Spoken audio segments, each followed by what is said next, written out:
YouTube, welcome back. It is the end of the BookTube-a-thon already. Last week was insane for me. I had so much going on between work and social stuff and trying to read. So I didn't get to do a lot of the challenges and the just general updates that I wanted to, but I did manage to read and got through almost everything I set out to do that I mentioned in my TBR video, which almost never happens, so I'm pretty proud of what I accomplished. I figured I would wrap up for you what I did manage to do during the week and give some mini reviews of each book that I managed to finish. So first off, of course, was day one. Right when the clock struck midnight, I sat down and read for about a half an hour and got about 50 pages into The Alchemist by Paulo Coelho, and then the next day, or the same day, when I woke up and got back home from work, I sat down for about 2 more hours and finished this in no time at all. It was a really fast, really enjoyable read. I gave it 4 out of 5 stars. It's essentially a story about this young shepherd boy who decides to follow his dream and take a risk, and it's this wonderful story about travel and exploration and finding yourself and destiny and faith and all these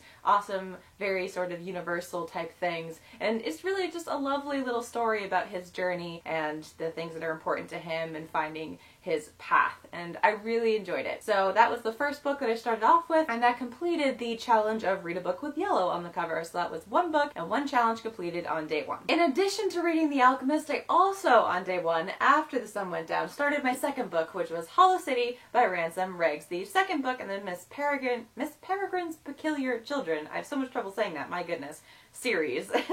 And this book was supposed to complete 2 challenges, the Read It Only After Dark and the Read a Book That You Were Introduced to Thanks to BookTube. And so I read about 50 pages of that on day 1 after sunset, and that brought me to a total of about 230 pages for day 1. And that ended up being one of my strongest days of the whole week, was the first day. But yes, I thought it was a pretty successful start, and I was very ready to move on to day 2. Now on day 2, I got a little bit overexcited. I came home right after work and was really excited to start getting right back into reading, getting all these pages read, blah blah blah. Jumped right back into Hollow City, and then didn't realize until about 100 pages in that I'd completely forgotten, despite having a sticky note on here and everything, that I was only supposed to be reading it after dark. So even though the day before I had specifically waited, and even though I wrote a reminder to myself, I still forgot, like an idiot. So oops.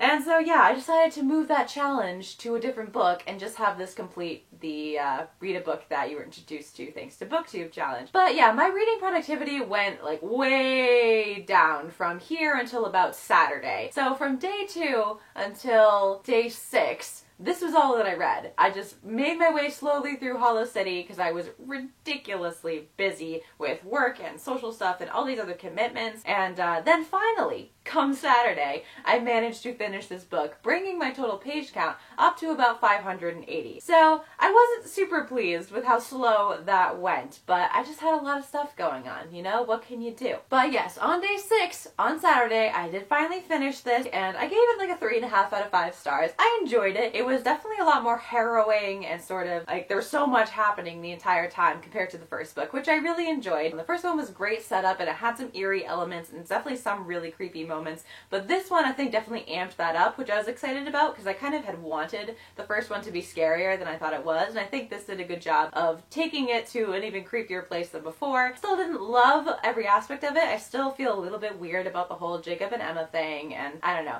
but the twists definitely got me that were in there. All the twists that were in there definitely got me. I wasn't expecting them, and I enjoyed the adventure of it. Now after finishing that, it was still day 6, only about the middle of the day, and so I figured, okay, the next book that I'm going to read again has to be only read after sunset since I moved that challenge to a different book. And so in the meantime, I picked up all 5 of those impulse comics I talked about in my TBR video, which is a good way to sort of break things up a little bit between one eerie book and another eerie book. So I really enjoyed all of those and got through them really quickly. That brought me up to a total of about 690 pages, and then that night I finally picked up my next book, my 3rd book, which was V for Vendetta by Alan Moore and David Lloyd. Because I'd been so slow the rest of the week, I really wanted to try and finish this in one night, but I couldn't quite do it. I got through the first 2/3, and then just it was getting too late. I had to go to sleep. But it was really enjoyable, very dark and very creepy. It's a sort of, you know, post-apocalyptic, post-nuclear war, very fascist society in Britain, and I was very excited to see, because it had been so long since I'd seen the movie, how this was going to compare. So I ended up reading 2/3 of it that night, and then it was time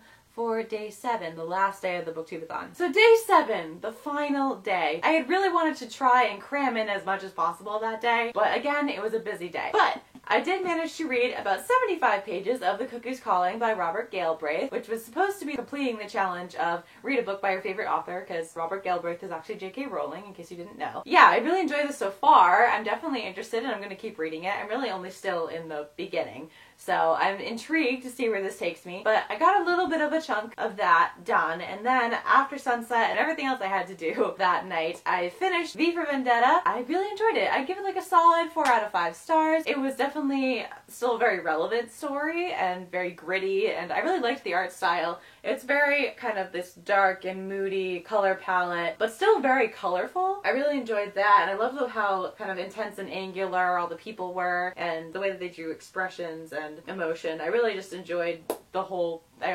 experience. So I did that, and then I watched the film adaptation, which I'll do a separate thing comparing the book and the film. But again, I really enjoyed the film. It had been ages since I last seen the film, so it was nice to kind of have an immediate comparison, so I enjoyed that. But then it was very late, and the Booktubeathon was ending, and so that was that. So in total, I managed to film 0 videos in terms of challenges, and upload 0 things for the Instagram challenges. However, I finished a total of 3 books, plus 5 comic books, plus a little bit of a 4th book, and that brought me to a total of 1,028 pages. So, you know, I can live with that. I still think that was a pretty successful Booktubeathon, especially considering I've been in such a horrible reading slump. I had a good time. I hope you guys had a wonderful week and finished all the books that you wanted to, or at least most of them, and I hope you had a really fun time doing the video challenges. I wish I could have done them. I'm hoping to next year. And that's about it. This has been a wrap-up video. My name is Jackie, and I will see you in my next one. Happy Booktubeathon, everybody!